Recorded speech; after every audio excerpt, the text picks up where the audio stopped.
¿Está? Bueno, entonces vamos a retomar el texto de Badiou en el punto donde él plantea que lo común al psicoanálisis y a la filosofía es digamos así, la intrincación entre la verdad y el error, ¿no? Que eso tiene en común. Habíamos mencionado la vez pasada que eso también evoca un dicho de Nietzsche en el sentido de que la verdad es una modalidad del error, ¿no? Eso es como un axioma nietzscheano. Y digamos, la diferencia desde el punto de vista del psicoanálisis, o por lo menos desde el punto de vista de Lacan, es que la filosofía se basa sobre todo en un discurso y el psicoanálisis le da relevancia a la palabra, el lugar de la palabra, ¿no? Comentando entonces el texto, sigamos, dice Lacan: mientras la verdad no sea enteramente revelada, es decir, según toda probabilidad hasta el final de los siglos, será su naturaleza propagarse bajo la forma de error.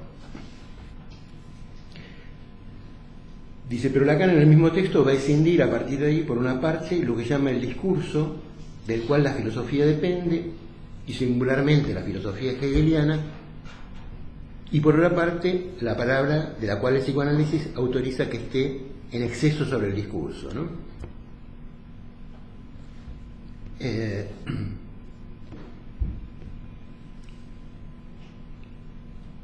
Entonces el planteo es que la palabra sobrepasa el nivel del discurso, ¿no? Y en la filosofía lo que plantea Badiou es que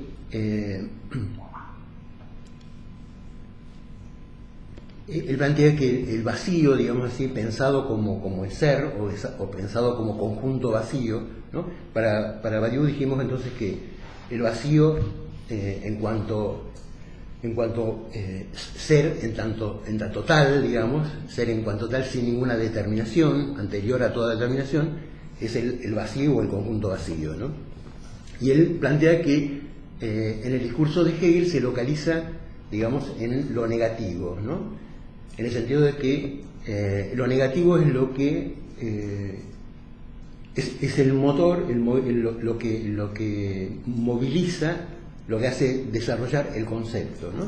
La negatividad. Digamos así, la esencia de la negatividad es justamente la contradicción, en el sentido de que ¿por qué la negatividad es el motor, digamos así, del pensamiento mismo? Porque la negación es lo que niega lo que es, ¿no? Lo que es, pero la negación es como supernumerario, en el sentido de que es una posibilidad solo de lo humano en tanto tal, ¿no? Solo lo humano puede negar. En ese sentido, digamos, tiene que ver con lo que Lacan plantea de que el concepto mata la cosa, ¿no? En el sentido que la primera negación es la negación del ser como tal, ¿no? La negación del ser, es decir, el no ser, esta contradicción, esta antítesis de la primera tesis, digamos así, que es ser, en el sentido de que es ser, en el sentido de que es lo más abarcador, lo más indeterminado. Por lo tanto, para Hegel, lo primero, lo indeterminado, es lo más abstracto, carece de ninguna concreción. Es tan abarcador, abarca todo, que también abarca la nada, en el sentido que la nada misma es.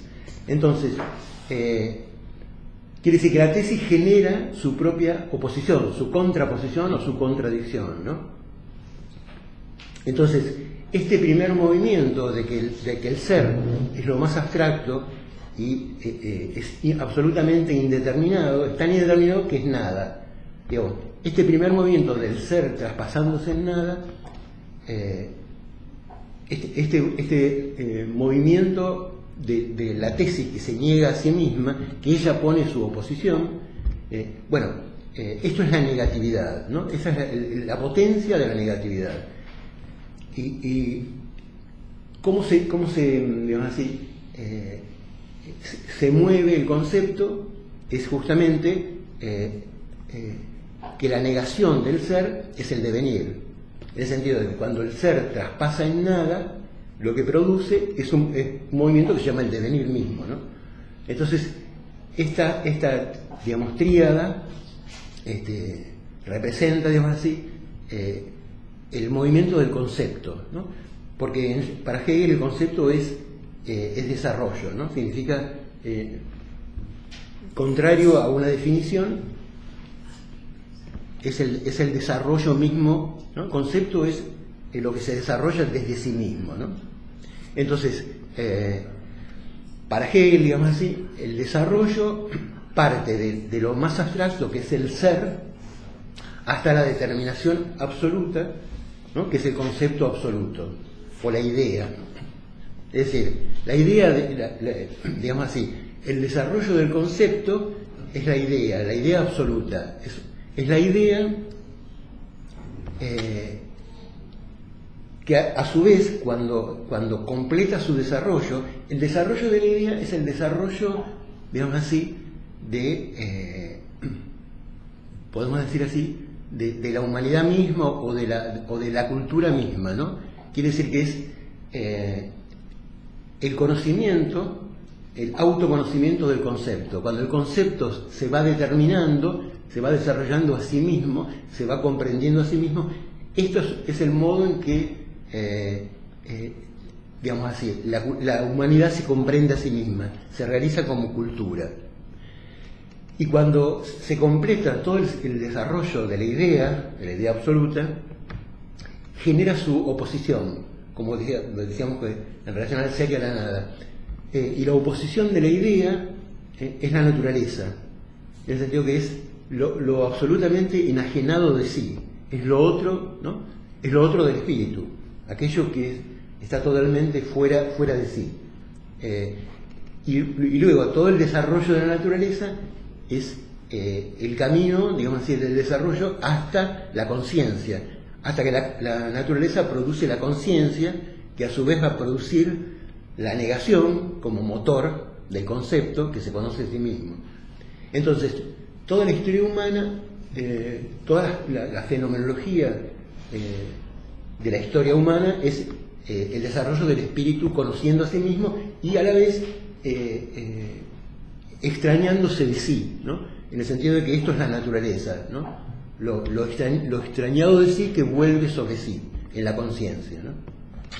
Eso sería la circularidad del sistema, y en ese sentido es que con Hegel se pone fin a la metafísica, porque Hegel puede dar cuenta de todos los momentos de la historia humana y todos los momentos de la idea o del concepto, digamos así, y a su vez puede enhebrar toda la historia de la filosofía mostrando que cada estadio representa una antítesis respecto del anterior y a la vez una síntesis, ¿no? Una superación de la filosofía anterior, ¿no? Entonces la historia de la filosofía de Hegel es esto, ¿no? La mostración de este desarrollo. Entonces... Eso no sería una metafísica, ¿no? Sí. Por eso es el fin de la metafísica, porque se incluiría todas las metafísicas posibles. Exactamente. Es como, en el sentido de que con Hegel, Hegel descubre, por decir así, la estructura de la metafísica.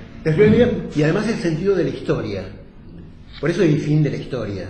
Porque el telos de la historia, para Hegel, es es la idea que se piensa a sí misma, se desarrolla desde sí misma y da cuenta de la totalidad. En ese sentido, todo es concepto, o la realidad es racional, y lo racional es real, digamos, ¿no? No hay diferencia. Y el fin de esa sería el ciudadano universal, digamos, ¿no? De Goyer. Claro, digo. Esa es una tesis que se había llegado con Napoleón claro. ¿no? al acabamiento de los sistemas políticos. Más que eso. Es gracioso que haya dicho eso hace 111 años Ha dicho que el fin de la historia, absoluto, con todo lo que pasó después, digo. Bueno, pero él sabía que iba a pasar después también. No es que no hay más acontecimientos históricos, digamos, ¿no? Pero lo que él devela es el sentido de la historia. Por eso, digamos, por eso hay fin de la historia. Lo que vos decís del ciudadano universal o homogéneo es una tesis de Collier, digamos, ¿no? Que es la lectura que hace Collier. Pero para él hay una frase muy famosa de Hegel donde dice: Napoleón lo hizo todo y yo lo pensé todo, digamos, ¿no? En el sentido de que no es tanto que culmina, digamos, en un sistema político, sino que hay un hombre universal, digamos, ¿no? Porque, digamos, la hazaña de Napoleón no es meramente la conquista, digamos, ¿no?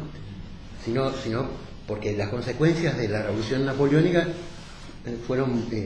afectaron a todo Occidente y se conservan hasta hoy, digamos. Es mucho más allá de lo que hizo Napoleón, más allá de la guerra, digamos, ¿no? Que es lo que se sabe, digamos, ¿no? Pero afectó todo el sistema político y jurídico, además, ¿no?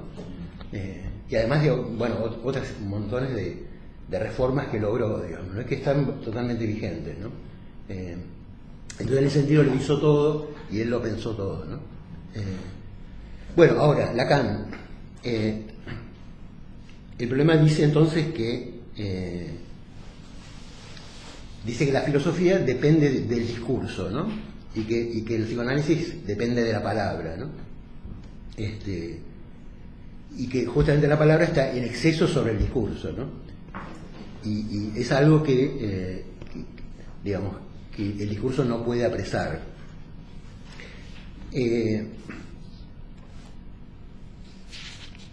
Dice que el vacío de la diferencia entre verdad y error, una vez admitido que el segundo presenta a la primera, ¿no? que el error presenta a la verdad, se localiza en lo negativo, en la contradicción explícita.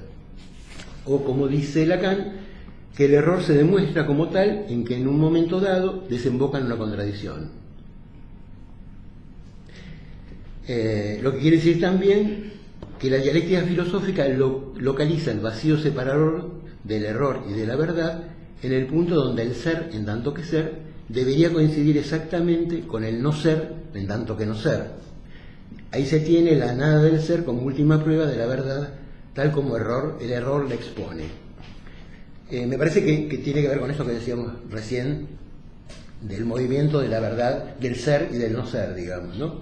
Que es justamente en la negación, en la nada de ser, donde se localiza ese punto de inestabilidad del ser, digamos así, que no se sostiene por sí mismo, y que en un punto está vacío, digamos, vacío en el sentido de que es un algo sin ninguna determinación, que no se sostiene por sí, porque en tanto es tan abarcador, tan general, tan abstracto. Digo, en ese sentido no se sostiene, digamos así, es indeterminado, es nada, digo, ¿no? El ser en sí mismo, lo que decía antes, no se puede sostener porque es justamente su significado original es que es nada, pero se niega a sí mismo en cuanto a posición, digamos. Quiere decir que el conjunto primero, el conjunto vacío, es puro devenir, puro movimiento, es nada, digamos, ¿no? Es y nada, ¿no? Entonces, en ese sentido, digamos, Hegel coincide con Heráclito, ¿no? En el sentido de que nadie se baña dos veces en el mismo río, en el sentido que todo fluye, ¿no? Entonces, lo que es permanente es el fluir, ¿no? Esa es y en ese sentido, bueno, y Hegel se filia en Heráclito, ¿no? Lo plantea, ¿es una conclusión que vos denotas acá o Hegel lo menciona? Sí, lo menciona así y él se pone como antecedente de su filosofía a Heráclito, digamos, ¿no?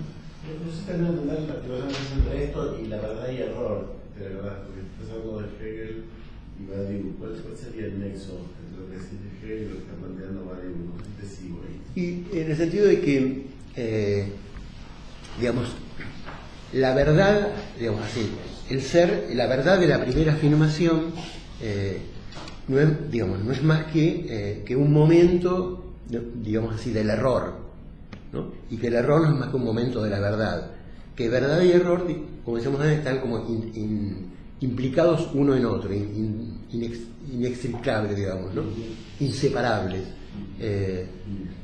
y que el momento de la antítesis, digamos así, por un lado surge de la tesis, es la tesis misma la que origina su antítesis, ¿no?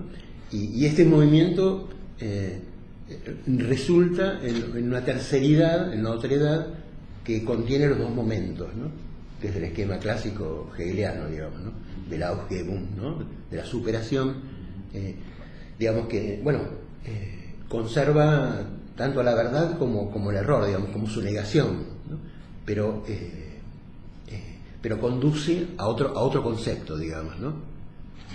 La contraposición de una verdad que origina su error, bueno, va a generar otra conceptualidad, otro concepto, digamos, ¿no? Que a su vez va a generar su propia oposición, ¿no? En el sentido de que hay algo de lo que no da cuenta, ¿no? Ese nuevo concepto, algo de lo que no da cuenta, y esa es su contraposición. Es contraposición en el sentido de que hay algo en ese concepto nuevo que es objetable, ¿no? Algo que no abarca, algo que queda por fuera, como un resto, ¿no?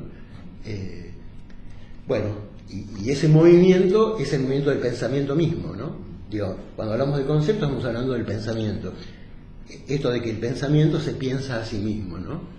Que es independiente, digamos, es como una instancia independiente de los individuos, ¿no? En el sentido hegeliano, lo que él llama el espíritu, ¿no? O el pensar que se piensa a sí mismo, como lo mismo, ¿no? Digo, es una instancia que es independiente de los sujetos, ¿no? Y en ese sentido es parecido, digamos, a eso piensa, ¿no?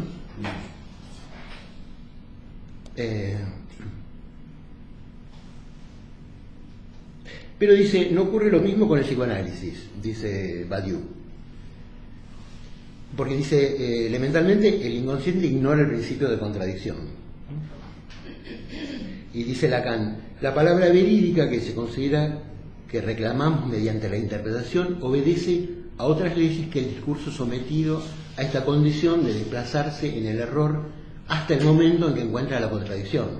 La palabra auténtica tiene otros modos, otros medios que el discurso corriente, ¿no? Bien. ¿Qué querría decir eso?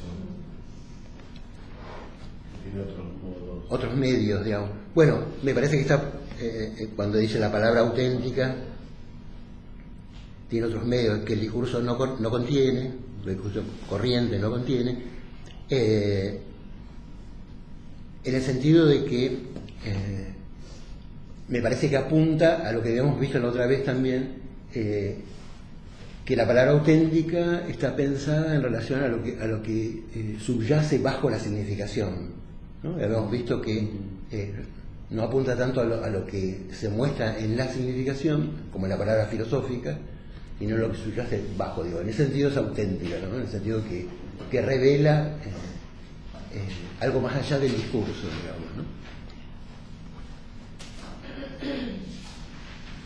Dice, en lo que la palabra auténtica, en lo que exorbita al ser de su identidad en sí, o en el exceso sobre sí del sujeto, en lo roto del discurso y de la palabra, dicen, ahí se localiza en el psicoanálisis ese plus, ese exorbitar, digamos. Él habla de una exorbitación, algo que digamos que está como en demasía, ¿no? Digamos, la palabra está como en exceso, en demasía en relación al discurso, ¿no? Digamos, en el sentido de que si el discurso marca como cierto límite, ¿no? De lo que se dice, de lo que se piensa, la palabra auténtica, ¿no? es un salirse de, ¿no? un estar en demasía, un plus de significación que el discurso mismo no puede revelar, ¿no? Sería algo así. Me gusta esa palabra de exorbita, ¿no? Dice, exorbita el ser de su identidad en sí, ¿no? hay un exceso sobre sí del sujeto, dice, ¿no? Y acentúa, ¿no? El psicoanálisis se detiene en los rotos del discurso y de la palabra, ¿no? Bueno, y después dice, pero a pesar de todo, dice, después de todo, dice, hay una comprobación empírica, dice que ni el psicoanálisis ha interrumpido la filosofía, dice, ni la filosofía pudo deconstruir al psicoanálisis. Todo el tiempo está Badiou discutiendo con Lacan, digamos así, con la antifilosofía de Lacan, ¿no? Todo el intento de Badiou es encontrar un punto en común entre psicoanálisis y filosofía. Después vamos a ver también el próximo artículo de Badiou que plantea, bueno, qué es la antifilosofía, lo va a pensar en la relación de Platón con Lacan, digamos así, va a mostrar las dos caras de Lacan, en el sentido de que, por un lado, como él también se filia muchísimo en Platón, como rescata sobre todo la figura de Sócrates a través de Platón, y a la vez como la otra cara, que es la discusión con Platón, ¿no? Y todo el intento de Badiou me parece que es postular que su ontología es la ontología adecuada al pensamiento de Lacan, y que no hay ninguna separación neta entre esos dos discursos, digamos, ¿no? Está como, me parece, atacando la posibilidad de una antifilosofía, que dejaría la filosofía afuera. Desde ya que él postula su propia filosofía, ¿no? Como la filosofía adecuada a este pensar. Y ya sería la antifilosofía.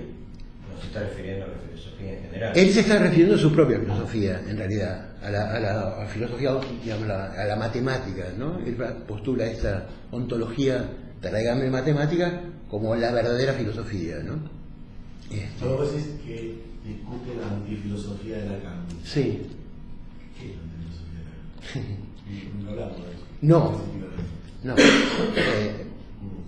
Yo vamos a empezar quizás hoy mismo, pero la idea mía es en las próximas clases empezar a desarrollar el tema de la antifilosofía. Por un lado, ¿cómo lo plantea? Digamos, porque no hay una antifilosofía de Lacan, porque hay muy poco desarrollo. Lacan, creo que una vez o dos habló de antifilosofía, es decir, que todo lo que se postula son teorías. Entonces, yo voy a tomar, por un lado, lo que plantea Badiou, por otro lado, lo que plantea Jorge Alemán, por otro lado, lo que plantea Gabriela Mascheroni en el libro Los neologismos de Lacan, la compañera nuestra. Después Silvana Bravo también trabajó en la antifilosofía hace 5 o 6 años, en la primera jornada, en la segunda jornada. Y en la lectura ustedes van a ver que lo que se comprende como antifilosofía son totalmente distintas posiciones, muy distintas, ¿no?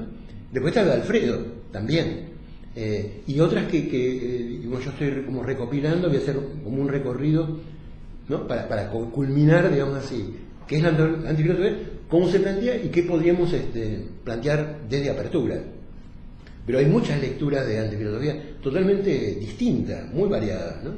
Porque es un significante que Lacan no llenó, digamos, ¿no? Apuntó, pero no le dio contenido. Pero quizá en esas distintas posturas de antifilosofía, quizá por la misma palabra, puedan ser diferentes posturas, sí, pero que sí tengan en común una cierta oposición a la metafísica o a una filosofía derivada del ser. Quizá eso seguro. Sí podría. Eso seguro. Después cuando uno profundiza, sí, cada uno verá de qué manera se pone. Totalmente, camino, ¿no? sí. En eso coinciden todos, que es antimetafísica sin ninguna duda. Pero no es más que el anti. Por ahora estamos en el anti, digamos, en el sentido de que no sabemos positivamente qué es. Sabemos que no es eso, sabemos todo lo que no es, digamos, ¿no? Pero cómo afirmar una positividad. ¿Qué sería? Sería oponerse a toda filosofía, sería oponerse a la ontología, ¿no? Habría que delimitar muy bien cómo pensar. Porque de hecho cuando Badiou cita, no me acuerdo si en cuál texto, quiénes serían los antifilósofos, y lo menciona sí, a Lacan también, sí, yo hubiera pensado en algún momento que la propuesta de Heidegger era del tipo antifilosofía, y y no lo pone ahí. No lo sé pone si en es esa serie. un error de interpretación mío, porque para nada lo de Heidegger sería opuesto a la filosofía, pero cuando Heidegger plantea una cierta desontologización, yo me lo imaginaba como una antifilosofía. Lo que pasa es que el trabajo de Heidegger digamos, es plantear otra ontología, es una deconstrucción de la ontología tradicional y plantear otra ontología. Entonces queda preso, digamos así, digamos, queda preso. Está dentro de la filosofía, desde el punto de vista de Badiou. La serie que arma Badiou en la Antifilósofo, bueno, arranca, por ejemplo, él dice que Heráclito es el antifilósofo de Parménides.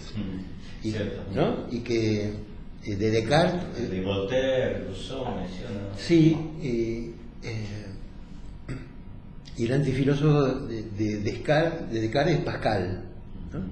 Después hace otra serie y piensa, bueno, Wittgenstein es uno, que es el librito este, y él dice que el último antifilósofo es Lacan, ¿no? Y, digamos, de este libro yo lo dice? acá. Yo digamos, tengo hecho un trabajito sobre este texto donde recorto, digamos así, todo lo que él, digamos así, los rasgos de un antifilósofo, ¿no? Hay como 13 rasgos que yo rastreé en esta obra, que es interesante porque él no solo lo dice de Wittgenstein, si podemos incluir ahí a Lacan, y van a ver que en los rasgos que él delimita de un antifilósofo, se lo puede incluir perfectamente a Lacan, y él lo dice en muchos lugares explícitamente, en otros no, pero bueno. Entonces, si terminamos este trabajo con este texto, mi idea es directamente todas las próximas clases dedicarme a la antifilosofía, a plantear todas las variantes que aparecen, que son muy interesantes y muy distintas, ¿no? Cómo resuena el término antifilosofía en distintos autores, ¿no? No hay casi puntos de contacto, ¿no? Es rarísimo, pero es interesante, aunque abre mucho la discusión. Y otra cuestión que a mí me hace pregunta, ¿no? Sí. ¿Por qué sería pertinente para el psicoanálisis, digamos, la reflexión antifilosófica? ¿Por qué son psicoanalistas? ¿Qué relación habría entre la respuesta de Lacan para el psicoanálisis y el hecho de, por ejemplo, que un Badiou lo incluya en la antifilosofía, ¿se entiende? Yo tengo por ejemplo una pregunta que no relación con antiontología, o sea, ¿por qué es pertinente esa reflexión para el psicoanálisis? Sí. ¿Por qué se pasa al lado de la filosofía? Bueno, entiendo que están jugando eso. No, pero es interesante porque, bueno, la cuestión, inclusive lo ha planteado Alfredo, si es pertinente, después de la lectura de Lacan, seguir llamando al psicoanálisis, digamos, si no habría otra manera de pensarlo, en el sentido de que me parece que la vuelta a la torsión que hace Lacan en relación a Freud habilitaría a pensarlo, digamos así, algunos dicen como una filosofía, ¿no? A mí no me parece que el psicoanálisis sea una filosofía, estrictamente hablando, digamos, ¿no? Yo en las primeras clases había planteado un texto de Heidegger que se llama El final de la filosofía y la tarea del pensar, ¿no? Y yo incluiría en ese postulado de Heidegger sobre las tareas del pensar, una vez de alguna manera cerrado el ciclo de la filosofía, pensado sobre todo como metafísica, no porque no siga habiendo filósofos, incluido Badiou, pero cuando se habla del fin de la filosofía, en general se refiere más al pensar metafísico, ¿no? Digo, a esa raigambre platónica, ¿no? De donde sale la filosofía, este modo de pensar que es la metafísica, ¿no? Que establece las grandes coordenadas, ¿no? Y por eso me parece que toda la discusión de Lacan con Platón es porque está como tratando de subvertir las coordenadas que digamos así, que dominaron el pensamiento occidental durante varios milenios, digamos, ¿no? Me parece bueno que para mí Lacan encarna esa tarea del pensar de que habla Heidegger, digamos, o también lo que propone Nietzsche, ¿no? También como superación de la metafísica, ¿no? El advenimiento de un modo de pensar más allá de la filosofía, más allá de la metafísica, que no es propiamente filosofía, en todo caso habrá que dilucidar si es antiontología, si es posible o si no. Bueno, pero ¿qué significa este anti, ¿no? Que no me parece que sea tan obvio, ¿no? La oposición con la filosofía, porque en última instancia no es más que todo el pensamiento de Lacan hasta el último seminario no es más que un diálogo con la filosofía también, no solo con la filosofía, digamos, obviamente, ¿no? Y no solo con la filosofía metafísica, sino con la filosofía analítica también, ¿no? Pero ahí está, entonces, ¿no? el anti, ¿no? Después de discutir 30 años con los filósofos, plantea una antifilosofía sin llegar a desarrollar esto, ¿no? Bueno, es todo un desafío y se va llenando con los autores que yo les voy a desarrollar la próxima vez, a partir de la próxima vez, o quizás hoy, veremos cómo se puede pensar de muchas maneras, ¿no? Significante. Pero ahora me gustaría avanzar un poquito más. Bueno, dice, en el seminario Ancor, ¿no? Del 15 de mayo, dice, en oposición expresa a Platón, declara muy lisa y llanamente que lo propio de su enseñanza es discernir las condiciones de este enunciado, que es el siguiente: hay una relación de ser que no puede saberse. Lo que se dirá también de esta manera: sobre lo que no puede ser demostrado, cualquier cosa, sin embargo, puede decirse de verdadero. Entonces, esto es justamente con esto que decíamos, ¿no?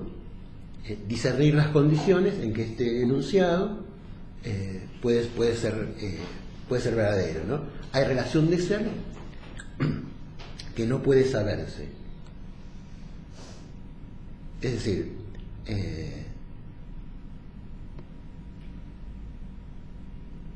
y agrega más adelante, le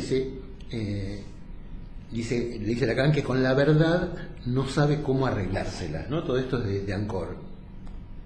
Ahora, pregunta Badiou, pero ¿cómo puede advenir al saber una verdad cuyo todo su ser propio o su relación de ser es algo que no puede saberse? Dice, esta determinación de un saber, de una verdad, de lo insabido, ¿no supone que bajo la fórmula eso piensa, se dice finalmente que el ser piensa? Lo que Lacan desechaba como la tara de las hipótesis inaugurales de la filosofía.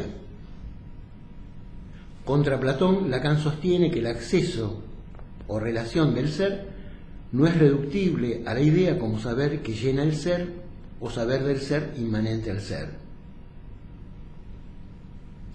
Dice, y pregunta, pero la excepción de una relación insabida, si desde el sesgo del psicoanálisis se da en verdad, ¿no reconduce al tope del saber y por consiguiente a la idea?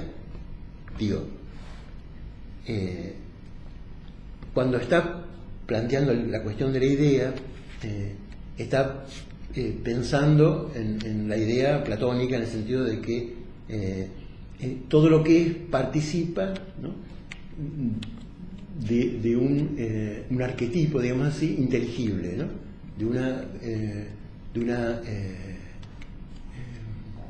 ¿cómo se dice? Un arquetipo, un prototipo, digamos así, ideal, y que es anterior a toda experiencia, ¿no? De ahí digamos, la importancia de la reminiscencia en Platón, ¿no? En el sentido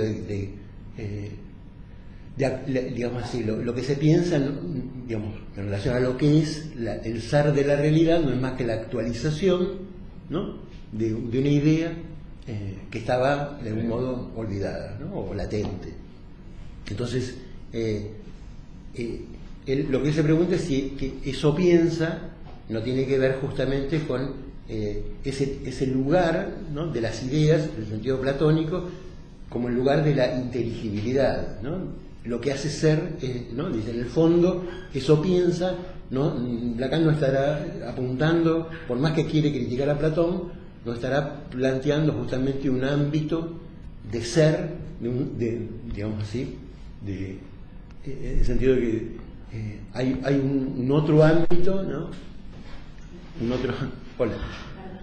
Hay un otro ámbito que hace ser a lo que es, ¿no?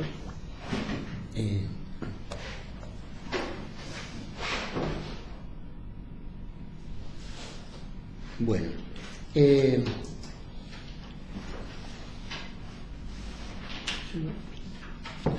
le quería comentar entonces cómo piensa esto de la idea.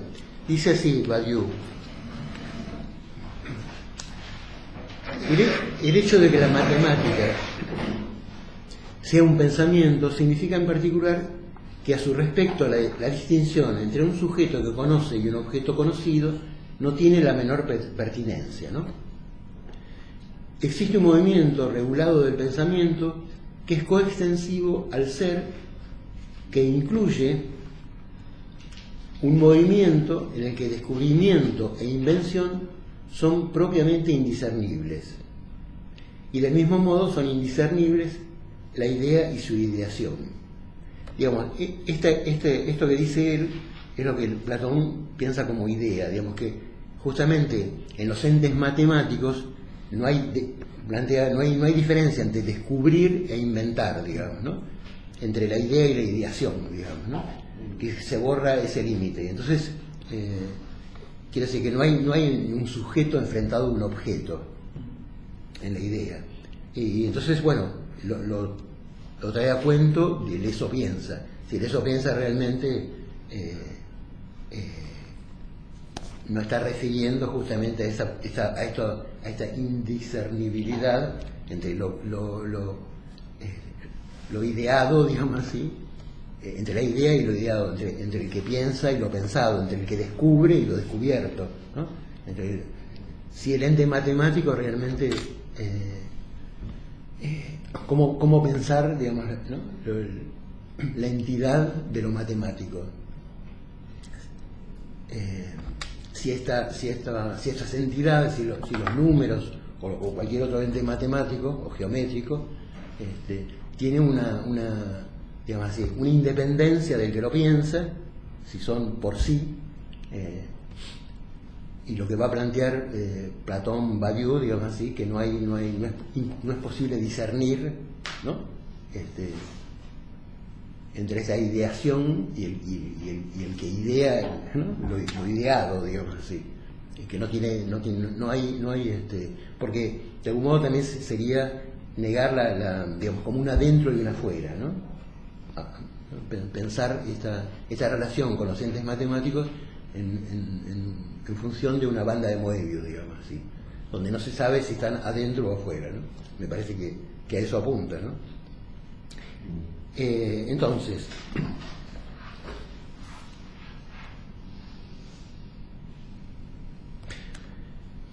dice, contra Platón sostiene Lacan que el acceso no es reductible a la idea, ¿no?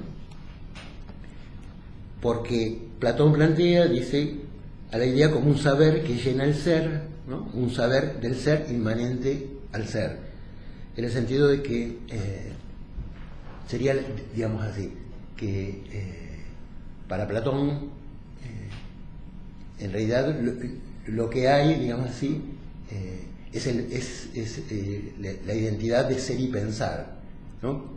En el sentido de que todo lo que llamamos la realidad no es más que una apariencia de lo que es verdaderamente, y lo que es verdaderamente es el pensar como idea, ¿no? En el sentido, me parece que Lacan, bueno, justamente se contrapone a este saber del ser inmanente del ser, en el sentido de la tradición parmenidia, ¿no? El pensar es ser como pensar, en el sentido de que ser y pensar son lo mismo, y cuando se dice que ser y pensar son lo mismo, habíamos visto que este es lo mismo, quiere decir que es lo mismo y no lo mismo, porque hay una duplicidad. Si ser es pensar, es lo mismo, afirma que es lo mismo, pero justamente también está afirmando que en la mismidad hay una diferencia, que solo podemos pensar la mismidad desde la diferencia. Por eso, digamos así, por eso la tesis de que la metafísica lo que piensa es la diferencia misma, la diferencia entre ser ente o ser y pensar, ¿no? Porque si son lo mismo, ¿no? A la vez esta mismidad necesita de una diferencia. Entonces Lo que se piensa es la mismidad, la diferencia de lo mismo, la diferencia en la mismidad. Esto es como el núcleo de la metafísica. Perdón, ¿con qué libro estás? Estoy con el mismo texto de la vez pasada, de Condiciones. Pero fíjate algo que ahí vos decías, el fundamento ontológico de la proposición justamente es la predicación, es lo que se dice que es. Sí. Ahí el sostén es eso yo lo trabajaba mejor, es una referencia a la lengua misma. Es lo que vos definís que es, con lo cual no salís de ese, no salís del lenguaje mismo a la conversación. Bueno, la diferencia es la mismidad, Sí. como lo mismo. Si el concepto X es la definición, porque tenés una diferencia, porque por un lado el concepto y por otro lado la definición, y ese es, que es el igual, que lo sostiene, lo que hace lo que vos postulás esa equivalencia, es como haces de lo mismo, de una diferencia lo mismo. Lo mismo. Es no es, caballo es, la palabra caballo es la definición de caballo, si no son lo mismo. Claro, claro. Se lleva eso también Por otro lado. el desarrollo teológico. Claro. Sí. Claro. Digamos. Nada más que en filosofías es el pensamiento, digamos, ¿no? Es la idea misma, no tanto. Bueno, pero el pensamiento podría ser lo que sostiene las proposiciones. Claro. También, claro, sí. Eso es el sostener las proposiciones. Entonces, pero a su vez es una operación. Tal cual. Sí. Es una decisión. Pero estoy pensando en esto del axioma como decisión. Yo determino que hay identidad. Exactamente. Como postulados, ¿no? Como Sí, axiomas. es más perverso, me parece, porque el axioma de la última es como vos, la base de tu lenguaje, ¿no? Vos partís de axiomas. Hables del modelo que hables, vos definís los axiomas, pero esto es perverso. Esto es cómo se sostiene, ¿sí? La ontología de las cosas. O sea, es decir, el axioma del postulado también es una definición propositiva que tiene sujeto y predicado. Claro. Es intrínseco como la lengua misma, digamos, ¿no? Sí. Después tenés como todo un sistema, digamos, como toda una teoría, si querés, o un saber se sostiene en proposiciones y en reglas de Sí, pero pero tiene un, digamos, lo que decía Jorge, digamos, el aspecto axiomático en el sentido de lo que se llamaría la mátesis universal. Claro, ¿no? yo sé como cuando hablan de decidibilidad, ¿no? De decibilidad. Pero, digamos, en el fondo es la postulación, es un primer postulado, digamos, es una primera afirmación, ¿no? Me parece que hay una primera afirmación de carácter universal, ¿no? Digamos, me parece que la axiomática tiene la tendencia a una afirmación que universaliza, digamos, ¿no? Y solo a partir de esa universalidad se puede pensar alguna particularidad, ¿no? Individualizar alguna particularidad, pero desde una proposición que asienta a algo universal. Y en ese sentido es axiomática, ¿no? Digo, no tanto porque diga una verdad, sino porque universaliza. Me parece que, y ese es el sentido, digamos, me parece, de la matemática, de la idea de lo matemático y de la matemática.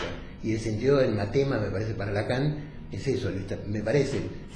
No solo, porque cuando se habla de que el matema representa la posibilidad de una transmisión integral, ¿no? Que se subraya siempre esto en Lacan, la transmisión integral.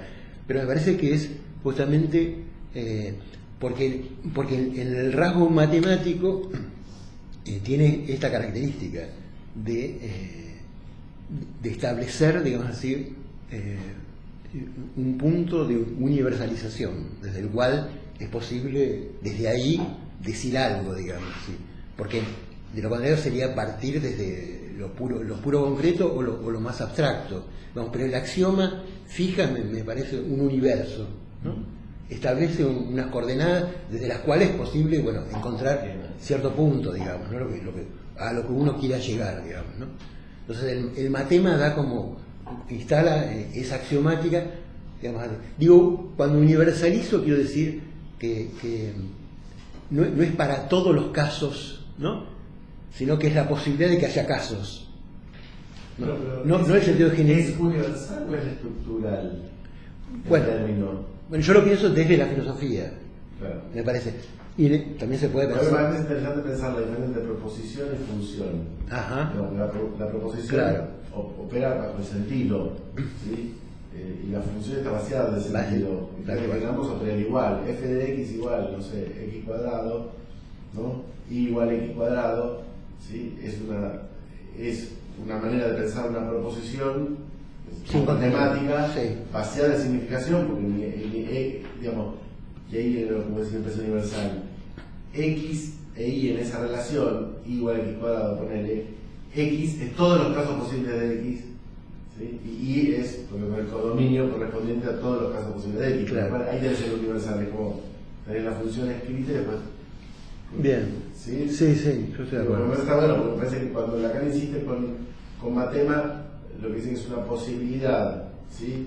De saber algo, ¿sí? Pero vaciado de significación y, digamos, de abordaje de cierta entidad de una manera, lo digo así, estructural, de esa imagen universal. Tal cual. Bueno, eso es esta frase entonces que dijo, hay una relación de ser que no puede saberse, digamos, también, digamos, en el sentido de que hay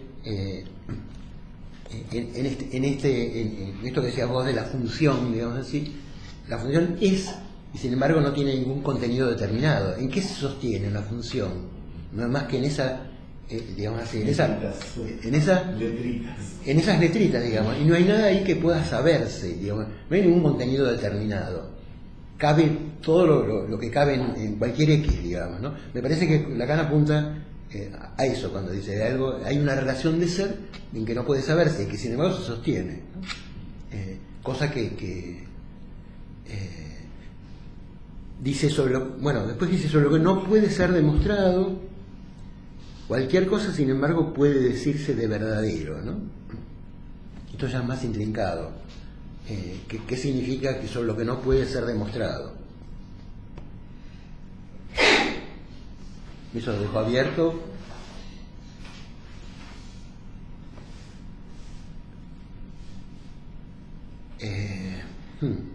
Bueno, volvamos al tema de las ideas. Entonces se plantea Badiou, ¿no será que detrás de eso está pensando Lacan sobre que hay ideas en psicoanálisis?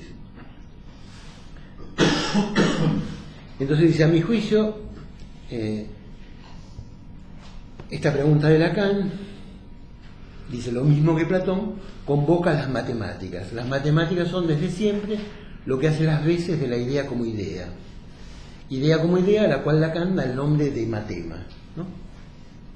Esto lo dice Badiou, que O sea que ahí lo está igualando a Platón.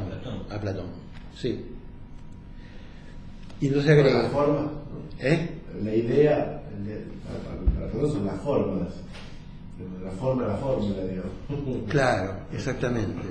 Claro, Sí. yo creo que si nos entra el comentario de idea en ese párrafo debe estar refiriendo, ¿no? A Platón. ¿no? Sí, lo dice, ¿no? Lo dice. Como la buena forma. A la forma. Aristotélica. Sí. Dice lo mismo que Platón, dice esta pregunta como Lacan, lo mismo que Platón, digamos, convoca a las matemáticas, ¿no? Llama a la idea de matemáticas, esta idea. Sí, no sé por qué idea con mayúscula puso, ¿no? ¿Idea con mayúscula? Y porque en sentido platónico, digamos, la idea. Sí. Me parece que Sí. para destacarla, digamos, como la idea como idea. La forma. Como le Platón, La forma. Sí, la forma. Sí. En el sentido que las formas son anteriores, ¿no? Para Platón, la forma.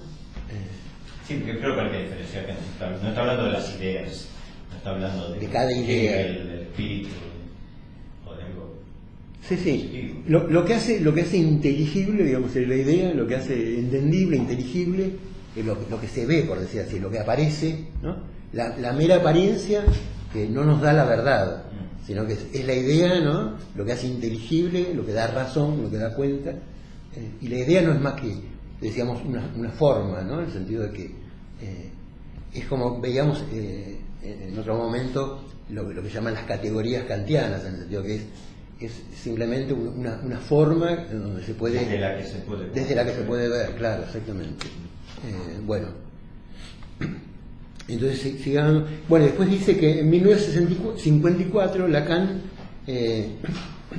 dice invocaba a la palabra como exceso sobre el discurso hegeliano, ¿no?, de la contradicción. Y después ya en 1973 dice: respecto de una filosofía cuya punta es el discurso de Hegel, ¿no puede servirnos la formalización de la lógica matemática en el proceso analítico? Bueno, acá ya da otra vuelta, ¿no? Lacan proponiendo una formalización matemática, ¿no? Y bueno, esto sabido de que es nuestra meta, nuestro ideal, la formalización matemática. Dice, bueno, entonces Badiou va a decir que hay tres términos o tres funciones que están en cierta intimidad, en cierto nexo, digamos.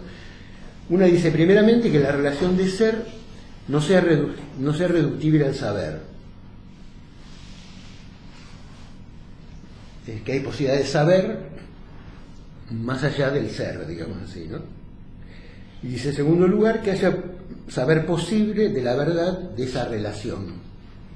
Y en tercer lugar, dice que haya saber posible de la verdad de esta relación de ser. Y la tercera, que la matemática sea, ¿no?, el lugar de la idea.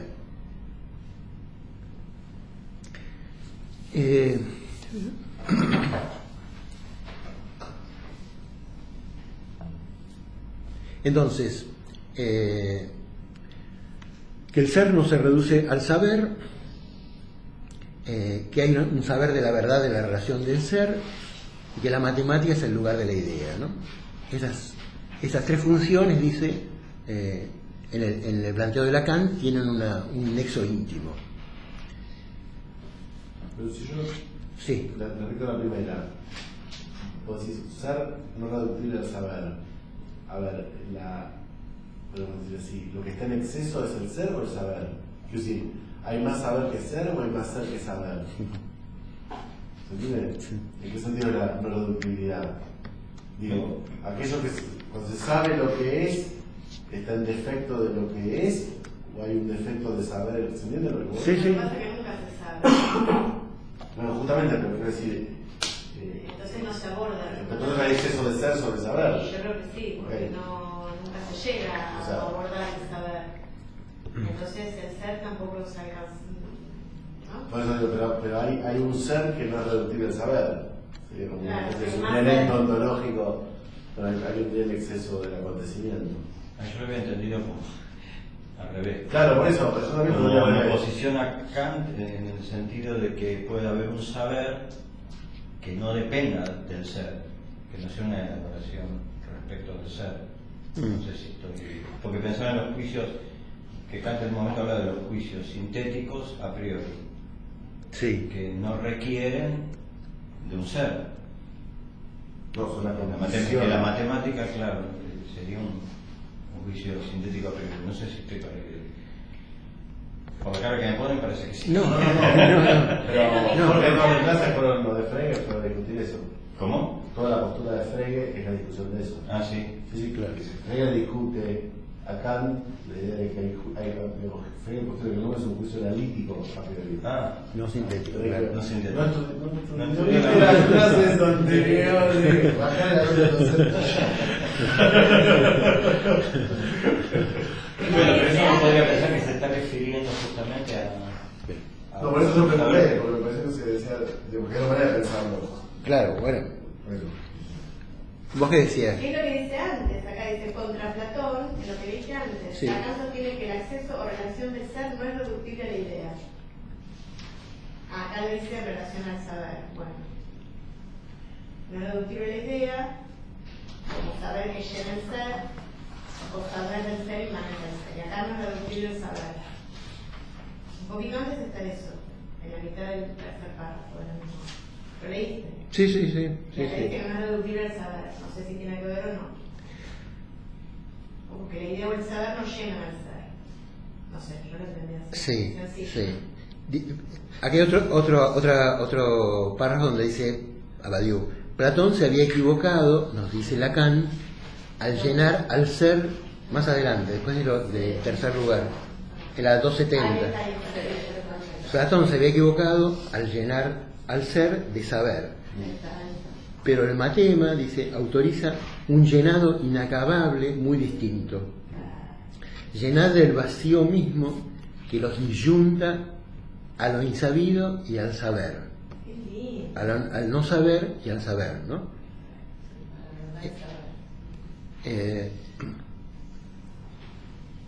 Esta es la, digamos así, lo que postula que en todo caso ese vacío, digamos así, ese acceso al ser que nunca se puede terminar de saber, digamos, que siempre hay un punto de insabido o de vacío, o esto que decíamos en el sentido de que el ser siempre tiende a ser nada, digamos así, tiende a vaciarse de sentido. Me parece que bueno, que es lo que plantea, en el sentido que se puede, que él niega que niega esta tesis de Platón de que hay una inmanencia, ¿no?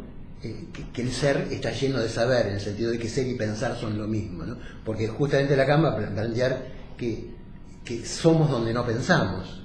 ¿Cómo entonces, cómo encajaría, digamos así, el planteo platónico? Si hay un ser donde no se piensa, digo, es totalmente antiparmenidio, ¿no? Y me parece que, bueno, la respuesta de Lacan sería, en términos de Badiou, la idea o el matema, propiamente el matema, ¿no? Donde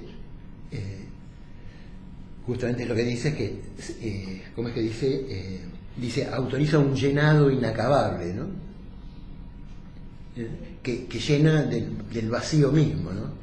El matema está pleno de todas las funciones de X, ¿no? Está lleno de vacío. Vacío en el sentido de esto que decíamos. Está lleno de vacío el matema. Claro. Y para Badiou ese lugar de vacío, del conjunto vacío, es el punto del ser. Para Badiou el ser está ahí, digamos, justamente en esa vaciedad, ¿no? No tiene otra consistencia más que ese vacío lo piensa Badiou como digamos así, el lugar donde se espacía el advenimiento de una verdad, ¿no? Se localiza, se puede localizar eso. Esta paradoja, ¿no? de que un vacío espacíe, ¿no? y produzca como acontecimiento la erupción de una verdad, y en el sentido de que él va a pensar esta erupción como algo, el acontecimiento, lo que acontece, esta erupción es como algo súbito, ¿no? La característica del acontecimiento de la verdad tiene la característica de lo que irrumpe o de lo súbito. Pero el modelo, fíjate que el modelo de Frege, sí, la posibilidad, para que haya, digamos, la posibilidad de consecuencia lógica, recordate que es necesario postular el conjunto de lo no idéntico a sí mismo, ¿sí? Como, digamos, necesariamente primero, ¿sí? Sí. La fundación del conjunto vacío, ¿sí? Es la posibilidad de una lógica posible, en el sentido lógico, en el sentido de la verdad que se requiere, ¿no? Desde lo ilógico. No desde lo ilógico, porque es absolutamente lógico el conjunto vacío, lo no idéntico a sí mismo, es si querés desde lo imposible. Sí. Desde lo imposible. Pero desde cierta lógica, parece muy ilógico. Es profundamente antiontológico.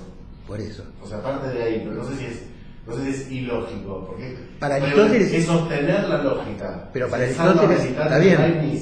Pero para Aristóteles sería, me parece, insostenible, ¿no?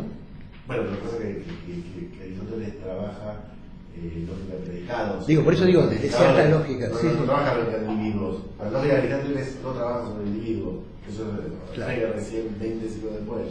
Puede diferenciar la lógica Sí, de la predicativa. Sí, pero bueno, sigamos. Pero digo, la función ahí del agujero, del vacío, Sí, es la posibilidad de la lógica. La única posibilidad de una operación lógica es postular el conjunto vacío. ¿Sí? Inmediatamente en el postulado ya la misma inercia lógica te lleva al segundo paso, que es el conjunto cero, el Claro. número cero, que a su vez es la afirmación del número uno. Y así. claro. Digo, es como si, me parece que a lo que vamos, en este sentido juntos, me parece que digamos, si no postulamos un referente externo al lenguaje, en el sentido de lo que decías antes, Jorge, no hay una naturaleza que opone al concepto y el concepto sería una adecuación de la naturaleza, caemos en el problema de que es el mismo lenguaje el referente. Y podría ser que sea la lógica, y en ese sentido la matemática y la lógica profunda, el punto de sostén. O sea, ¿de dónde se sostiene? Si el mismo lenguaje referente Autorreferente. de su ontología, Sí. es una ontológicamente referente, bueno, lo que dice Wittgenstein de que hay verdad es una ontología. El lenguaje es ontológico. Bueno, lo que está diciendo. Dice lo que ya sabe de sí. Claro, claro. ¿No? Entonces, ¿dónde se sostiene entonces esto ontológico? Me parece que el matema o lógica, la versión lógica matema, podría ser, digamos, así como para Frege, el número, que es un ente real, digamos, previo. Prediscursivo, en el sentido propio del discurso, digamos así. Propio discurso. Me parece que el tema es de dónde se sostiene. Yo creo que ahí, por eso, verdad y error, yo te sigo a donde, bueno, sigo a Badiou, que sé a dónde va. Me parece que la clave es verdad, digamos. ¿Qué entendemos por verdadero? Pues ahí es donde se sostiene el ser. Claro. Acá Pero es el ser verdad que vamos a tener que ir siguiendo. ¿Qué decir? Acá dice, el vacío presentado en la literalización matemática es lo que separa verdad de saber. Cada vez que el psicoanálisis nos abre algún saber de una verdad. ¿No? Separa verdad y saber. El vacío un poquito antes de lo de Platón. Bueno, Sí. por eso sería, digamos, la fórmula del fantasma, que es la verdad del saber no sabido. Claro. Por eso también el recorte por Roberto la media. pregunta si la de Badiou es una definición del inconsciente. Punto hace unos minutos. Sí. ¿Cuál de todas estas cosas que decimos de Badiou? Es el saber en exceso, sí, claro. El saber insabido. El saber insabido, sí. Sí. Sí, hay un ser, digamos, el ser del inconsciente es deficitario del saber. Bueno, Inconsciente. lo dice, Badiou dice, habría saber de una verdad insabida. El ser del inconsciente, no. Ah, dice, No es verdad que los chocolates con el Nos faltó y eso que faltó, Los space shakes. Brownie con porro. Vamos todos por Eso eso. para fin de año. Cerramos con De fiesta de egresados. entonces, me parece para redondear, bueno, él lo dice claramente, en tal sentido dice, habría saber de una verdad insabida en el punto del vacío.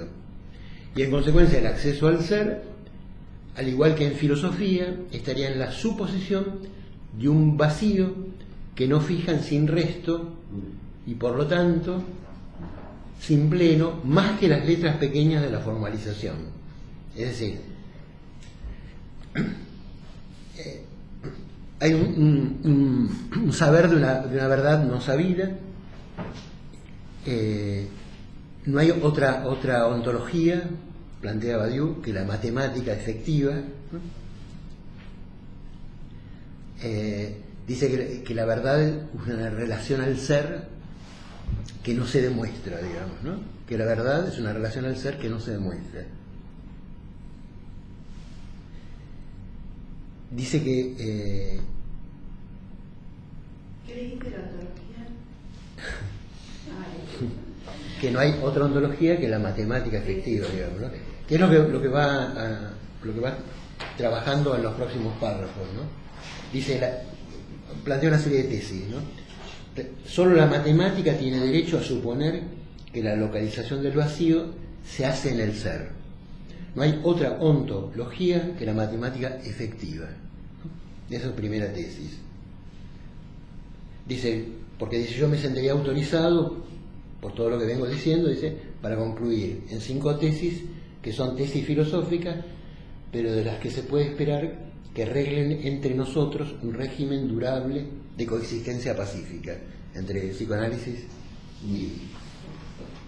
¿Cuáles serían? Bueno, una es esta entonces, ¿no? Que hay un saber de una verdad no sabida. La tesis 2 dice, una verdad es un acceso al ser que no se demuestra, no se sabe, pero procede al infinito en el azar de un trayecto. Una verdad es un indiscernible del lugar de donde ella procede. Me parece que lo interesante es esto, ¿no? Que hay una verdad, una relación al ser que es indemostrable y que me parece que dice que no se sabe, pero procede al infinito en el azar de un trayecto. Parece que no se demuestra. Que no se demuestra, sí. Que se postula en el sentido de lo que decía Jorge antes. Yo pienso que sí. Se afirma. Sí. Como axiomática, en el sentido, es una afirmación. sí, en el sentido de un axioma que que es autoevidente, ¿no? En el sentido de que se coloca por sí mismo, no necesita ni demostración ni deducción, no es deducible un axioma, ¿no? Y es Pero autoevidente. ¿cómo se sostiene? Pues yo postulo el axioma más delirante que se te ocurra. ¿Cómo se sostiene? Por eso digo, yo digo, por la verdad es claro, tal. Bueno, pero porque supone que es eso, la verdad, estoy pensando en, no sé en qué parte hay una referencia a que con el sujeto cartesiano se diferencia saber de verdad, o sea, a partir de cierto momento, para que algo sea cognoscible o para que algo sea un saber, tiene que ser demostrable. En cambio, desde la verdad no haría falta una demostración. Está la teología, está la fe, que no dice que la... Claro, eso es otro régimen de saber verdad. Claro. Pero también estamos en el régimen de la ciencia con Badiou. O sea, no demostración no es una afirmación religiosa. Claro. No es cualquier verdad. Claro. Es un acceso. No es cualquier verdura que se puede sostener, digamos. Claro, puede decir que está leyendo axiomas casi. Claro. Una axiomática no hace falta demostrarla. No es demostrable. Pero es autoevidente. ¿Y qué quiere decir que es autoevidente?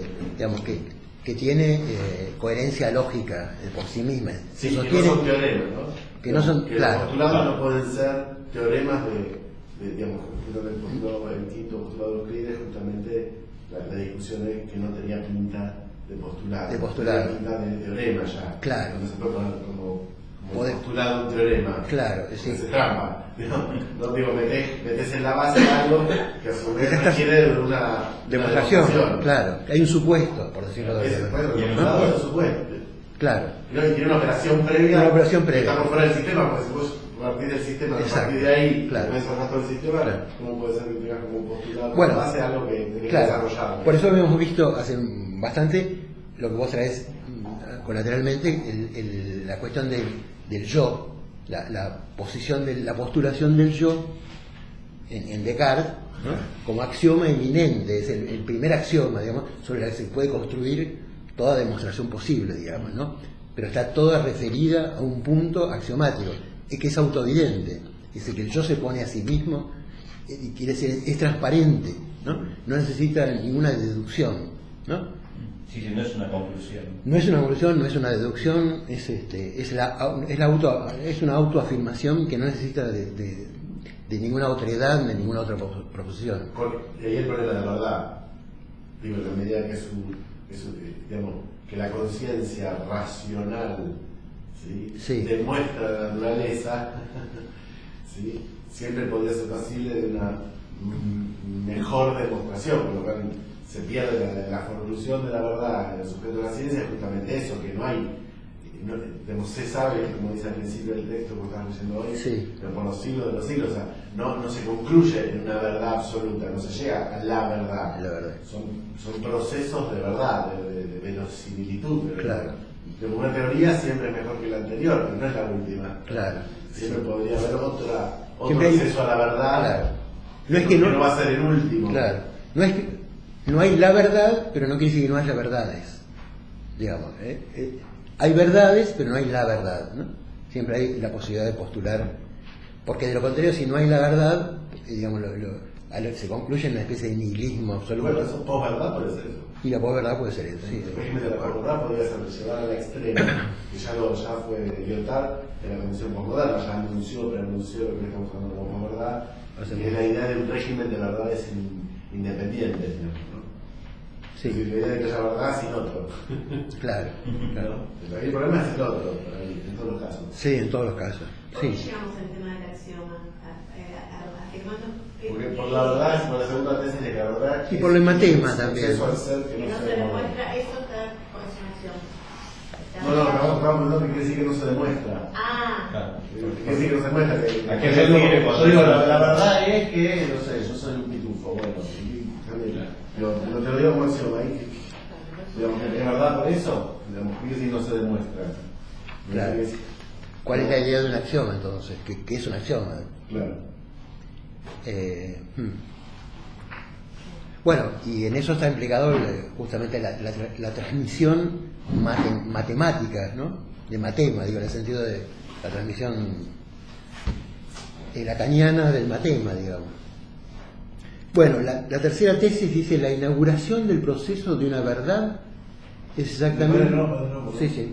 La inauguración del proceso de una verdad es exactamente lo que Lacan llamó un encuentro, cuando dice que el ser como tal es el amor que viene a abordarlo en el encuentro. Es por lo demás, en el banquete de Platón, el exaifnés, lo súbito, es lo que yo nombro acontecimiento. Y el acontecimiento es indecidible. Indecible. Indecidible. Indecible. Entonces, Claro, pero para él el acontecimiento es aquella proposición que descompleta el sistema en un más allá, ¿no? Que tiene esa idea del acontecimiento. por el encuentro. Puede ser una proposición indecible en el sentido que no es ni verdadera ni falsa, en el sentido que no está alojada en el régimen de verdad en el cual se produce esa proposición y que requiere, por eso es que llama a una reformulación. Es algo que lo acontecimental me parece para Badiou en esos términos es indecidible en el sentido de que no es ni verdadero ni falso, ¿sí? Dentro, digamos así, como el sistema lógico al que se produce, ¿sí? Pero inaugura la posibilidad del salto a una reformulación de todo el sistema. Entonces, el acontecimiento es... ¿Y cómo pensar entonces este encuentro, dice, ¿no? Cuando Lacan dice que el ser como tal es el amor que viene a abordarlo en el encuentro. no sé, qué sé yo. No. Estamos ahí. Eso no lo La sé. ventaja no es nada de que Sí, es un texto... Aparte que la Kant en el 20 habla del amor, él liga amor y verdad, ¿sí? En el sentido como el amor como efecto de la verdad, ¿sí? Y me da la impresión de que tú lo dejas al lado del uno, de que por esa vía se accede a un uno, si querés, a un ser que no estaba antes de ese acontecimiento. Bueno. Se da advenimiento de un nuevo... Claro. De un nuevo régimen, digamos, de la verdad, como, Sí. y el amor en el sentido como personificación, Claro. como unificado, digamos. ¿no? Sí, está bueno, lo había pensado. Sí, no me quedaba nada clara esa frase. Bien. Sí, todo este texto da para pensar mucho, ¿no? Pero fíjate que habla de verdad como proceso, ¿no? Eso es muy Todo el proceso. tiempo, sí. El sostener la verdad sería un proceso propositivo, digamos, ¿no? Se sostiene proposiciones. Partimos de aquella frase de ciencia y la verdad, el amarre al ser, que habla la Lacan ahí, la amarre al letre, ese amarre de proposicional, digamos, ¿no?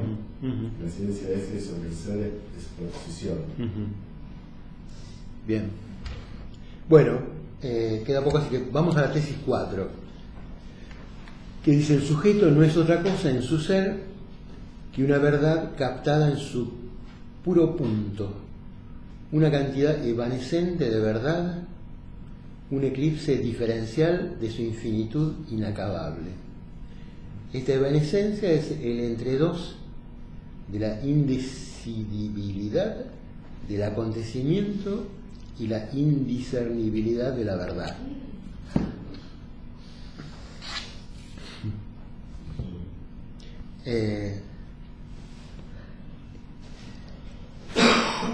No tenés el teléfono de Bayreuth. No lo tengo.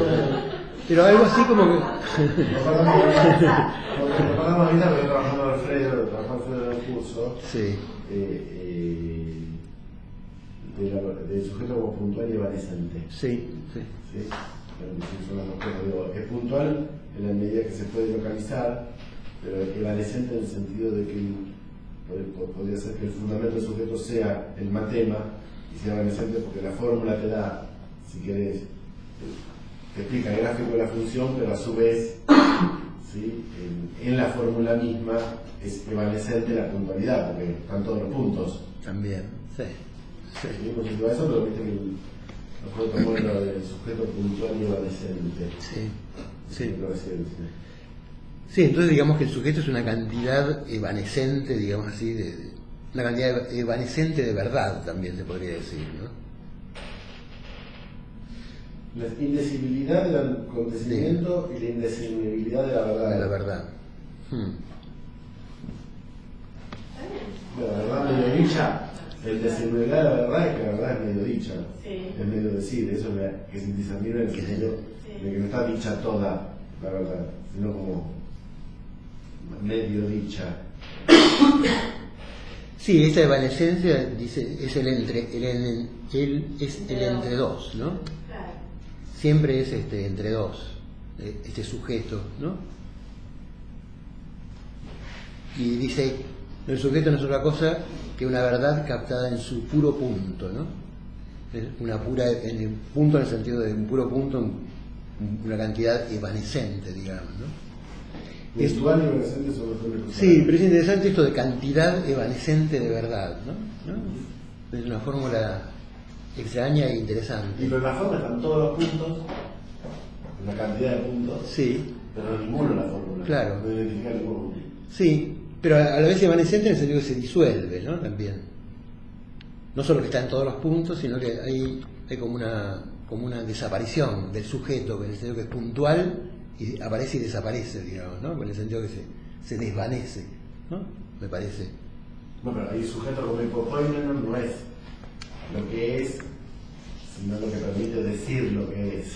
Claro, Es claro. lo pensable de lo que es, ¿no? Claro. Esa diferencia. Sí, sí. Pensar y ser, Sí. tenés el ser, ¿sí? Como efecto de un pensar, si querés, ¿sí? Y el pensar como es evanescente del ser, porque el ser solo es de tanto consecuencia de un pensamiento, con lo cual es decir, lo evanescente es eso. ¿Dónde está el ser? En eso que se pensó, y el sujeto es la posibilidad de sostener eso que se piensa, no lo pensado. Claro, sí. El día de cambio sujeto a, digamos, la desobjetivación del sujeto, ¿no? No es el sujeto, no es lo que es, sino es el hipocoimenon, la estructura de lo posible de ser. Sí, sí. Esa línea la Sí, la lo que, referencia. o lo que subyace en el decir mismo, digamos, ¿no? Por eso, el decir hace ser, digamos, ¿no? Claro. No es lo mismo el ser que la estructura de eso que se dice, la estructura digo en términos de la fórmula que sostiene Sí, sí, sí. Sí, no el ser. todas las posibilidades de decir Sí. tu ser. Sí. En el sentido del ser no tiene cosidad, digamos, ¿no? Claro, Y me la parece. cosificación del ser. Sí, en el sentido que se puede pensarlo cuando Lacan habla de la acosa, ¿no? Sí. ¿No? Y todos los términos que Lacan usa como insustancia, acosa, No, digamos, ¿no?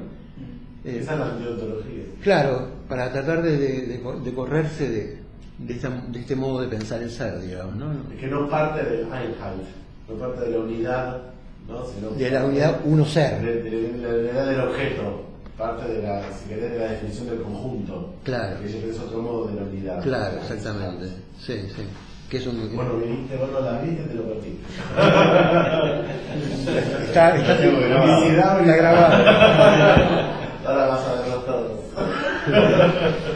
Por ninguna. La semana pasada.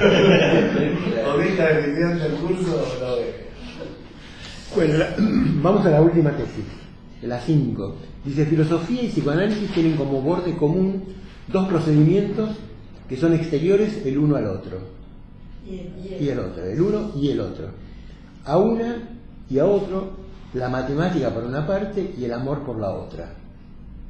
El nudo de tales componentes de su borde externo es la localización del vacío en el nexo,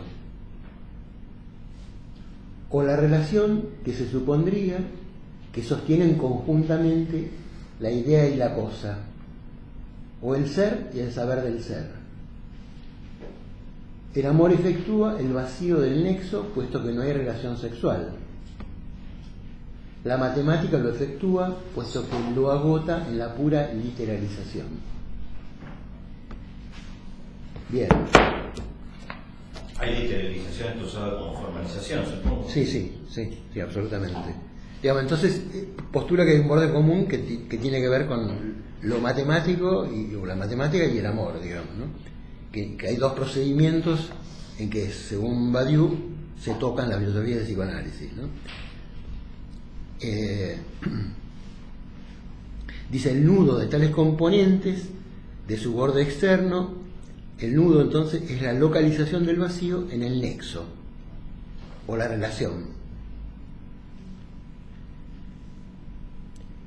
que se supondría que sostienen conjuntamente, el nexo o la relación que sostienen conjuntamente la idea y la cosa, el ser y el saber del ser. Que se supondría que sostiene, pero no lo sostiene, no. Claro. Al igual que la matemática y el amor. Sí. Que es vacío. El amor efectúa el vacío del nexo, puesto que no hay relación sexual. Entonces hay una efectuación de una sustracción, digamos así, en ese nexo, digamos, ¿no? Ahí tienes el anti, ¿no? Ahí tenés el anti-filosofía y la anti-ontología, ¿no? El vaciado, digamos. Claro, que ahí donde vos creías cosas, ¿no? Ahí donde vos creías ser, claro, lo que tenés es el vacío que origina, en un caso un pensamiento, en un caso una idea. ¿Entiendes? Ahí donde vos tenés una positividad llamada cosa o ser, la antifilosofía lo que presupone que es un procedimiento a partir de un vacío. Claro. Es un procedimiento de verdad a partir de un vacío. Sí, que vacía tanto el ser como el saber del ser, digamos, ¿no? Como es un vacío, agujerea. Es un vacío de ser que origina la posibilidad de ser, pero ya no como una positividad, sino como una consecuencia. Bueno, pero a través de ese conjunto vacío estás siempre presente, digamos, ese no agujero. Solo eso, sino que además, porque tenés ese vacío, te ves forzado lógicamente a tener que sostener algo. Claro, exactamente. Porque Al no llenar, es necesario sostener el ser. Claro, porque no está dado el ser. a cierto llenado de ese vacío, digamos, ¿no? Es el cuento de Borges, los inmortales, ¿viste?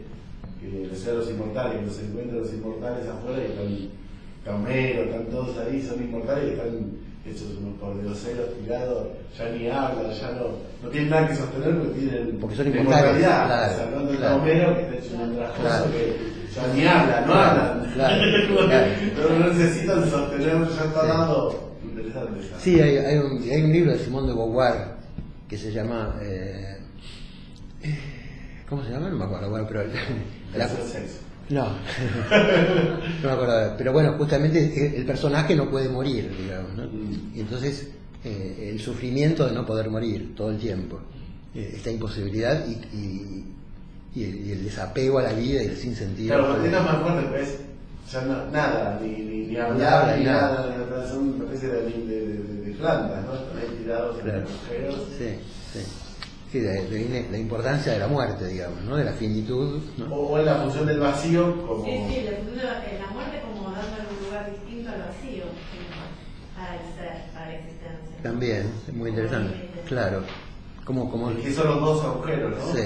Por un lado hay digamos, en ninguna existencia que se sostenga, digamos, prediscursivamente, con lo cual el ser es lo que se dice que es, o sea, ha llevado todo el tiempo sostener en decir el ser, y por otro lado, no hay ningún ser absoluto del cual se pueda decir todo, porque eso implicaría ser infinito del decir, en tanto no se termina de hablar alguna vez, no se puede llenar, ni se sostiene infinitamente, ni está dado como punto de partida, o sea, es un proceso. Creo que se les hablaba. Claro, sí, esa necesidad de hablar. Esa patológica necesidad. Sí, ¿no? sí. El sentido de patos. Bueno, como es patológica vamos a dejar. A veces no se va. Y bueno, yo la próxima vez, el otro texto de Badiou sobre la antifilosofía también es muy complejo, muy complejo. ¿Cuál, el de Lacan y Platón? Sí, sí, también. Es muy largo, yo no lo voy a tomar, voy a tomar algunas cosas nomás, primero porque es muy complicado, hay cosas que entiendo, cosas que no entiendo, pero sí les voy a contar más o A menos. mí me sorprende cómo se están articulando. Y bueno, Badiou, y por Badiou, Badiou. Badiou es un punto de encuentro, Sí, digamos. sí, era la meta. Claro, claro. Pero yo por eso quiero también después traer,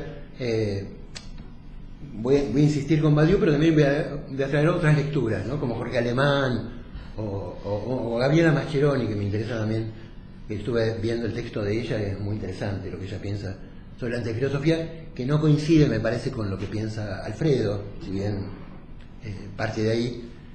Bueno, eso, distintas lecturas de la antifilosofía que por ahí nos alejan de este planteo, pero no importa, me parece que lo que piensa va por ahí. Jorge Alemán. Después encontré otras referencias interesantes sobre el disco. Un video de Jorge Alemán. Sí, lo empecé a escuchar, pero era tarde cuando empecé. Ahí que nombraba algo de Badiou, y él sentía en ese punto, ¿no? Ajá. Que le decía que como cuerpo hablante. Bueno, yo tampoco lo escuché así muy rápido y está bueno para Sí. puntualmente poner marcar esa diferencia. Sí, lo voy a escuchar después porque... pero me interesa.